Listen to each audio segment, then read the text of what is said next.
Thanks for logging on to the Daily DVAR HaLacha. And here's a brand new halacha for you. It's for Tuesday, 14th day of August, third day of Elul. Here we go.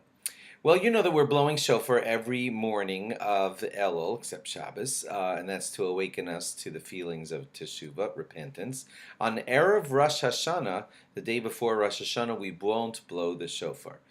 Two famous reasons are given for that. One is because we want to make a very clear distinction between the shofar blowing that was done throughout Elul, which was just a custom, really just to awaken us to repentance, and we want to distinguish that from the shofar blowing that happens on Rosh Hashanah, which is for real a biblical command that God says, you shall hear the shofar on the day of Rosh Hashanah. So we make that pause in between so that we could feel the difference. That one was customary, and now we're going to the biblical one on Rosh Hashanah. Another reason is given. I'm going to state it as is, but it's hard to understand and it's mystical, and many speeches are given about it, but here goes.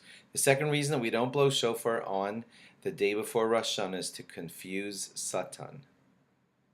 Okay, obviously you're gonna there are gonna be speeches about that. What does that mean? How can you confuse the Satan? Doesn't he know? We did this last year. Why can't he figure it out? How does he get confused?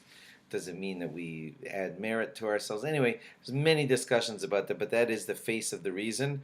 And sure, go ask rabbis. What does that mean that we confuse the Satan by not blowing the shofar on the day before Rosh Hashanah? There's a lot there. Okay, next, L'David Hashem Ori is recited at for Ashkenaz people. It's at Marav and at Shachris, pretty much near the end of each, throughout Elul and all the way till Shemini Atzeres.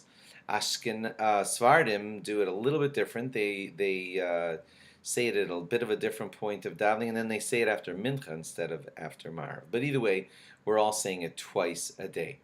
The reason that we say L'David Hashem Ori is because it alludes to the holidays that happen throughout the month of Tishrei. During the month of Elul, it's a very good idea to check your tefillin and mezuzahs. You don't have to do it every single year, but if you're doing it, Elul is just considered a great time to take care of a mitzvah like that. If you're writing a letter, I know nobody writes letters anymore, but it would be the same for an email or any communication. It's good to include in some way ksiva v'chasima tova, which means you should be written and inscribed for a good year. It gets us all in the anticipation of what's coming, and it's good to be like that.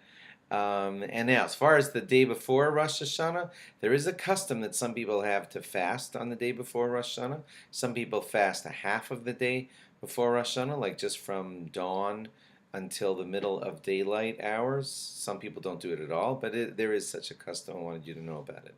Then there also is a custom to pray at the graves of righteous people or grandparents or something like that. It does not mean that you pray to them, because we don't do that in this religion. We only pray to God. But you pray at the site of the righteous person's burial, so that as you pray to God, because that's all we do is pray to God, the merit of your righteous person or of your grandparents should act sort of as a merit to help you in what it is that you're requesting from God, but your requests are to God.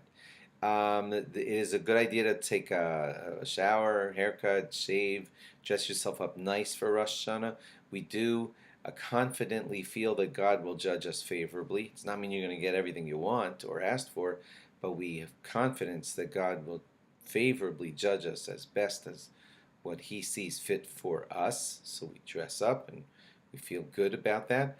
But you should not be just flashy, you just nicely but not flashy, not out there likes to look crazy different than everybody else. It's actually wonderful at a time of the Day of Judgment to be blended in with everybody and look like you fit in with the Jewish people, so that there's greater merit for you in that you belong to such a wonderful people. To stand out as, I'm out there, that's not the kind of statement you want to make on the Day of Judgment. You're much better kind of like protected in the presence of the great people, the Jewish people. Thanks for logging on, and log on again tomorrow for more, and you should be written and inscribed for a good new year. Bye-bye.